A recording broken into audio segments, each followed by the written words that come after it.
നമസ്കാരം, തേർഡ് ന്യൂസിലേക്ക് സ്വാഗതം. മത്സരാർത്ഥികൾക്ക് കൂടുതൽ അവസരങ്ങളും ഫെയിമും നൽകുന്ന ഷോയാണ് ബിഗ് ബോസ്. ഷോയിൽ പങ്കെടുക്കുന്നവർക്ക് പോസിറ്റീവിനൊപ്പം നെഗറ്റീവ് ഇമേജും ഉണ്ടാവാറുണ്ട്. എന്നാൽ ബിഗ് ബോസിലൂടെ തന്റെ കരിയറിലെ പുതിയ ചുവടുവയ്പ്പുകൾ നടത്തുകയാണ് 4ാം സീസണിന്റെ ടൈറ്റിൽ വിന്നറായ ദിൽഷ പ്രസന്നൻ. മലയാളം ബിഗ് ബോസ് ചരിത്രത്തിൽ ടൈറ്റിൽ വിന്നറായ ആദ്യത്തെ വനിതാ മത്സരാർത്ഥിയാണ് ദിൽഷ. ബിഗ് ബോസിന് ശേഷം സിനിമയിലും ദിൽഷ അരങ്ങേറ്റം കുറിച്ചിരുന്നു. അനൂപ് മേനോൻ ചിത്രം ഓ സിൻഡ്രല്ലയിലൂടെയായിരുന്നു ദിൽഷയുടെ അരങ്ങേറ്റം. നായികയായി സീ ഓഫ് ലവ് എന്ന ചിത്രവും അടുത്തിടെ പുറത്തിറങ്ങിയിരുന്നു. ഇപ്പോഴത്തെ സ്വപ്നവാഹനം സ്വന്തമാക്കിയിരിക്കുകയാണ് ദിൽഷ. മഹീന്ദ്ര ദ റോക്സ് ആണ് ദിൽഷ സ്വന്തമാക്കിയിരിക്കുന്നത്. ഏതാണ്ട് 25 ലക്ഷത്തോളമാണ് ദ റോക്സിന്റെ ടോപ്പ് 10 മോഡലിന്റെ വില. കുടുംബത്തിനും സുഹൃത്തുക്കൾക്കുമൊപ്പം എത്തിയാണ് പുതിയ കാർ ദിൽഷ ഏറ്റുവാങ്ങിയത്. 2014 ഡാൻസ് റിയാലിറ്റി പ്രോഗ്രാമായ ഡീപ്പ് ഡാൻസിലൂടെയാണ്.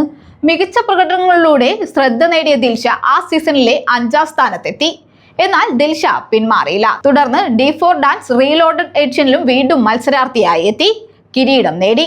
ടെലിവിഷൻ ലോകത്തും ദിൽഷ തന്റെ കഴിവ് തെളിയിച്ചു.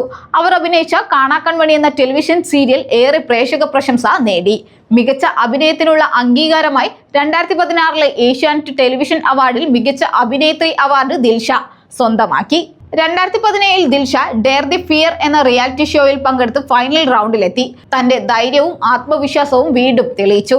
തന്റെ കഠിനാധ്വാനവും പ്രതിഭയും മുഖേന ഡാൻസറായും അഭിനേത്രിയായും റിയാലിറ്റി ഷോ വിജയിയായും ദിൽഷ മലയാളി പ്രേക്ഷകർക്ക് പ്രിയങ്കരിയായി മാറുകയാണ്.